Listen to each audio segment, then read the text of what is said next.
Hello, welcome to another episode on Healthcare Hack GA233. On today's episode, we are going to discuss about postpartum depression. Yes, a lot of women experience this after childbirth, being a spontaneous vaginal delivery. That's when you push your baby on your own, or cesarean section when you have surgery to take your baby out. When you deliver your baby, a lot of emotions sparks up. You can be excited at a point, and then anxiety and fear will also set in unexpectedly. However, some new moms experience mood swings, anxiety and crying spells, popularly known as baby blues. Those develop 2 to 3 days after childbirth, and then it resolves on its own. However, when you have severe mood swings and anxiety and the extreme forms of all the emotions, that is when you start developing the postpartum depression. So most people often mistake postpartum depression for baby blues. Baby blues can resolve on its own, and this one, the mood swings are not so extreme. With postpartum depression, the mood swings become very severe and you cry excessively, morning, afternoon, evening.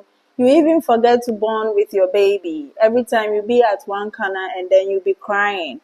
And then it's either you sleep too much or you have insomnia. That's you don't sleep at all at night. And then you have fear that you are not being a good mom. You have guilt, and then you feel ashamed. Sometimes when you look at yourself in the mirror, you feel like your body is deformed, yes, after childbirth. So you end up feeling so worried about yourself, and then you forget to take care of the new one. And sometimes some women also have suicidal thoughts. They feel like they have to end it all to be free from all the pressures and worries that comes with the newborn. Some women also have thoughts of death, suicidal thoughts. Some have thoughts of death. They feel like just ending it all. So when you experience this kind of signs and symptoms after birth, you need to see a healthcare provider. There are so many ways that we can support you in the hospital. If you have any relative or friend or family that has just recently given birth and is going through these mood swings or mood disorders, please kindly take the person to the nearest clinic for management. We have support groups for them. We have counseling centers for them. And if it's in the extreme form, that's the postpartum psychosis. That's the extreme form of the postpartum depression. It is an emergency which requires treatment as soon as possible. So please, if you have anyone who have delusions, hallucinations, that's the extreme form, that's the postpartum psychosis. You need to see a doctor as soon as possible because it's an emergency. Can men have postpartum depression? Yes.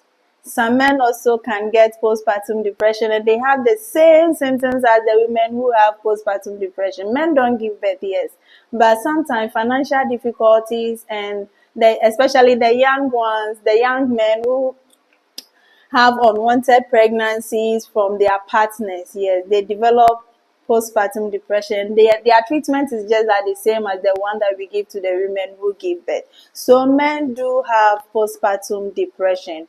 Most people with PPD or postpartum depression may not recognize or admit it because they feel embarrassed about it. They feel people will look down on them or talk bad that they are not capable of maybe taking care of their newborn. It's not a flaw, it's not weakness, it's just a complication after childbirth.